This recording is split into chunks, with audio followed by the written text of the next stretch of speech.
Урие Эдемова. Айдын кечеде.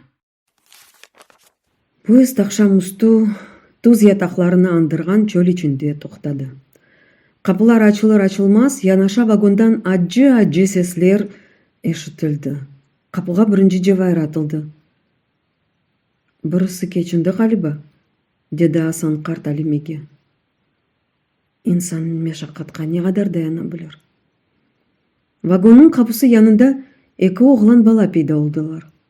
«Асан карт баба, бизни Абибулла эмже берди. Эркеклер тез келсинлер» деди. Аз ачык буюкчасы бойлой дегенде терең кокус кечирди. «Не болду я, оглум?» деп сурады карт. Мынабынын кардашыны пенжереден таш менен уруп өлдүрдүлөр. О башыны какытты, янындагы огланчыкка ишарет этти. Ондан да башка Шерфе аптем өлдү. Уларны көмөк керек экен. Карт шашмалады, не япажагыны билмей, балаларынын янында турган Жевайырге «Киречири кызым, анаң менен отур, мен барайым» деди. Озу менен берабер Исмайылны да алып кетти. Бу дешетле хаберден кадынлар сусуп калдылар. Вагондан тушуп менмеге яраган балалар оякка чапып кеттилер. Чок кечмеден эшелондун бутун халкы анда топланды. Сакчылар оларны даркатмага тырыштылар, кычыртмалыкларыны кычырттылар, лекин адамлар өзлөрүнү сыкмадылар. Эркесинин чырайы кедерлүү. Эки мефтаны, кичкене кызчыкны ве кадынны демир жол четиндеги төпеликке алып чыктылар. Не жердендир тапып кетирилген аскер күрегинен кабыр казылды. Бир кач карт жаназе намазы кылды. Соңра мефталарны дефнеттилер.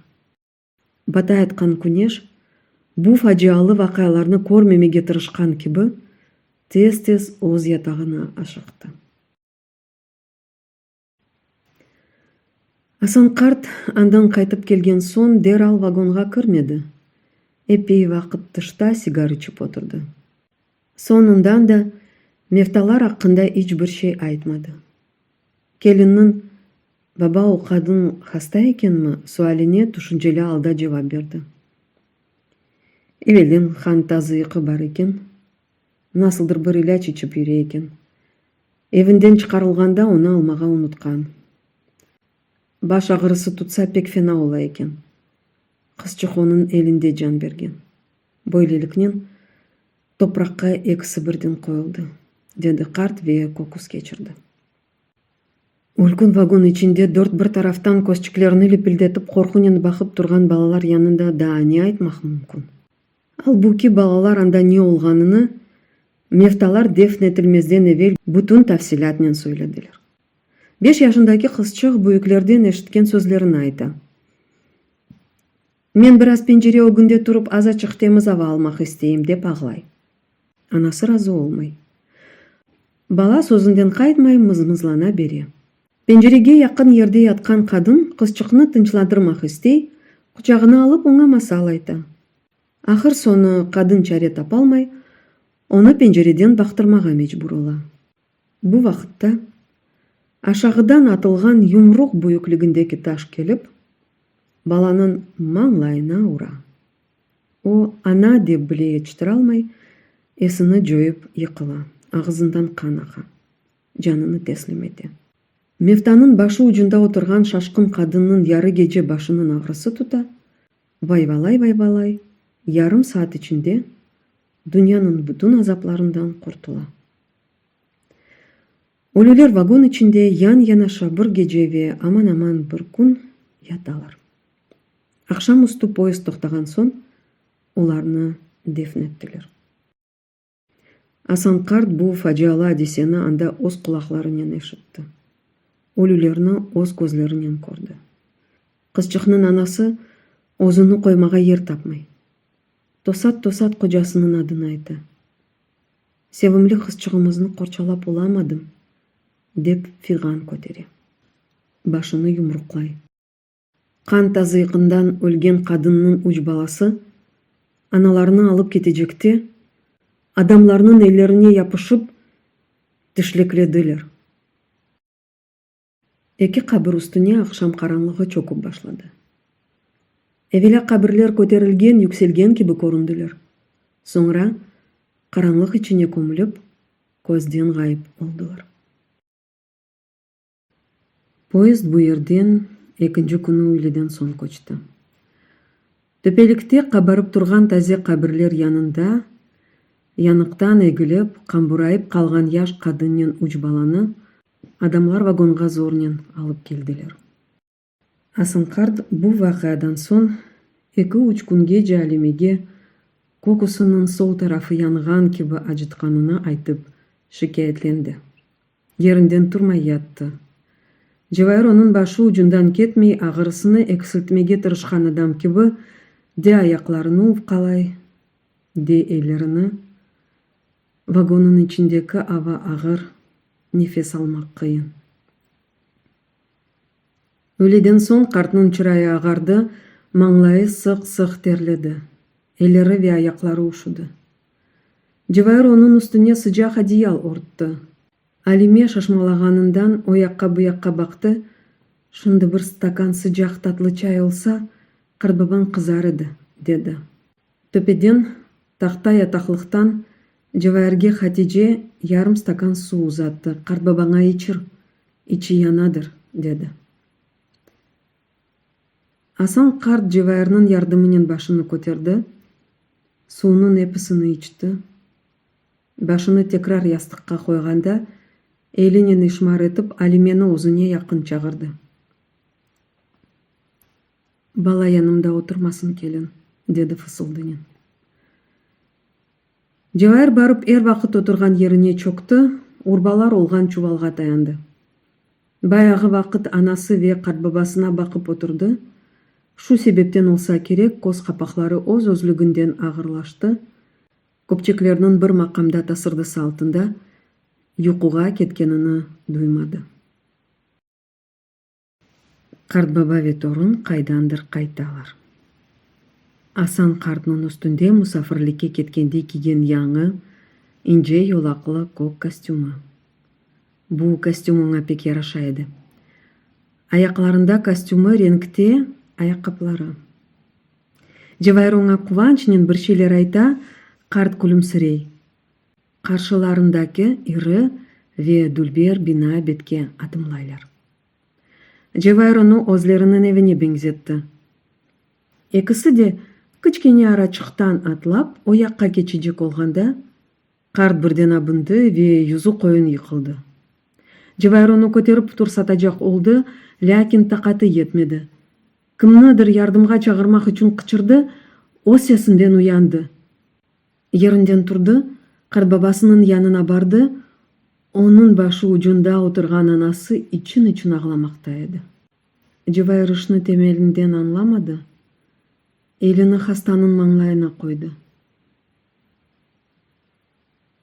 2 даккасы эвелси, уда сак эди, деди Алиме зайыф сеснен. Шымды чык кечинди.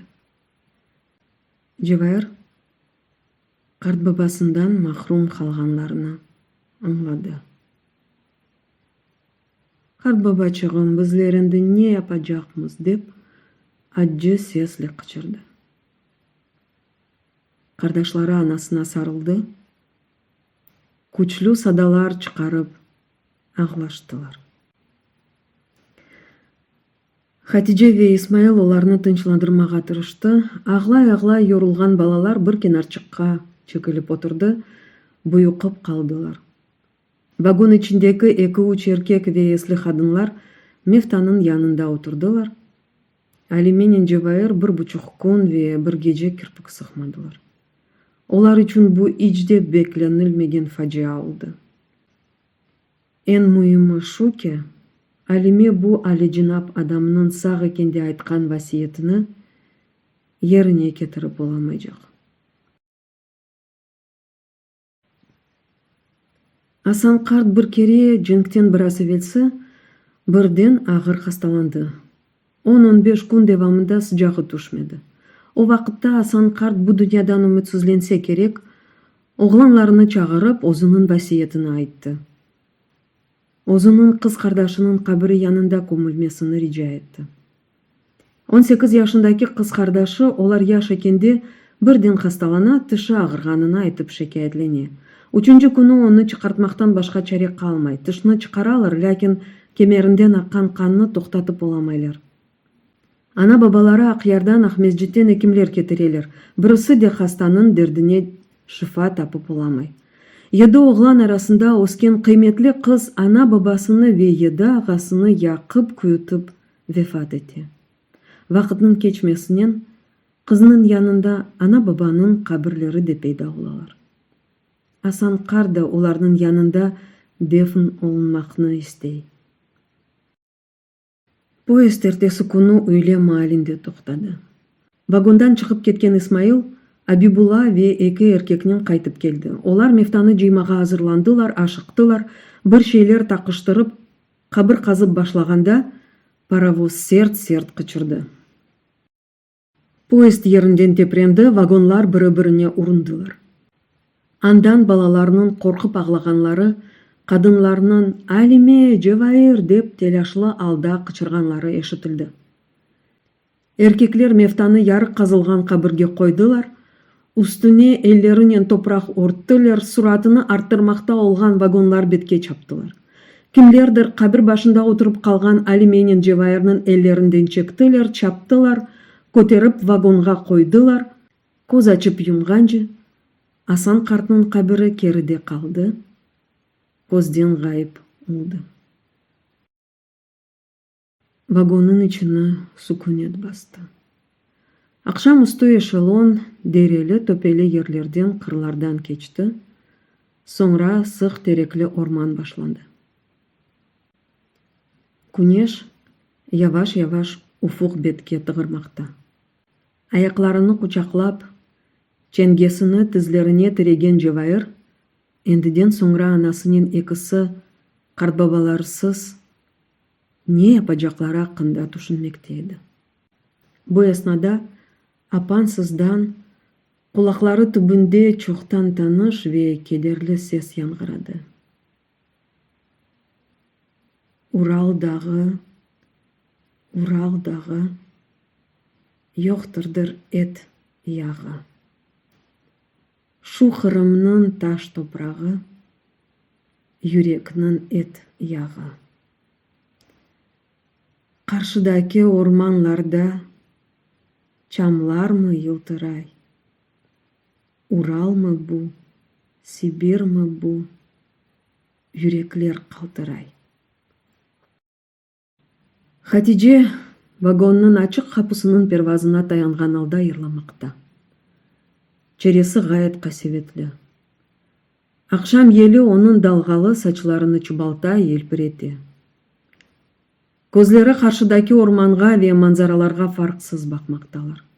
Дерсин олар шымды бир шей көрмейлер. Белки керчектен де көрмейдирлер.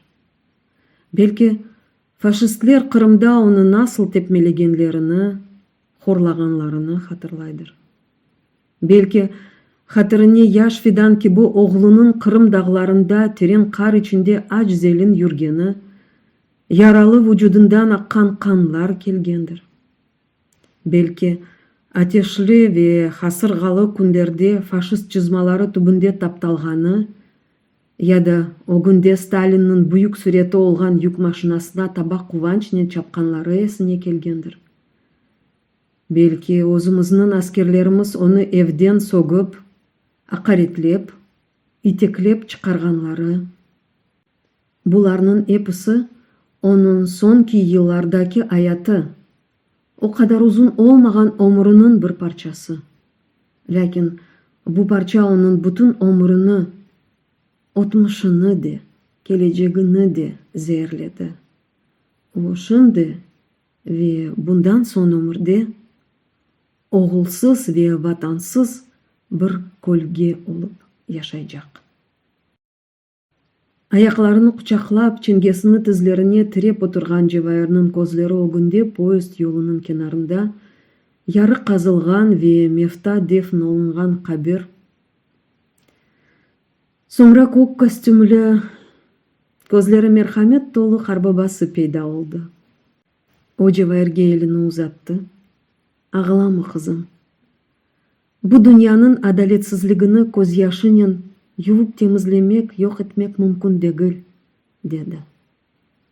Жевайыр карбабасыны бир дагы көрмеге тырышкан киби көзлеринин жашын силди, капы бетке бакты. Анда Хатижаны көрдү. Onun da көзлери яшлы, эп йырламакта эди. Кырымдан чыккан вагонларга кара язы жазылган. Кырым татар кабирлери гурбет илде казылган. Поезддин сураты эксилди, соңра паровоз солга бурулду, чок вагонлы эшелон ай шекилин алды. Күчене берип, эп юксекликте көтериле эткан паровоздун бажасындан инсан бели калыңдыгында сыя тутун чыкканы ээн арттагы вагонлардан биле ачык айдын көрүнмекте. Оз ятагына якынлашкан күнеш гуя бир жерде токтап, салынып калган киби. Ичи атеш алев толу. Паровоздан чыккан тутун онун юзуну де орте, де ача. Орталык энди караңкылашты, кара көлгө ичинде калды.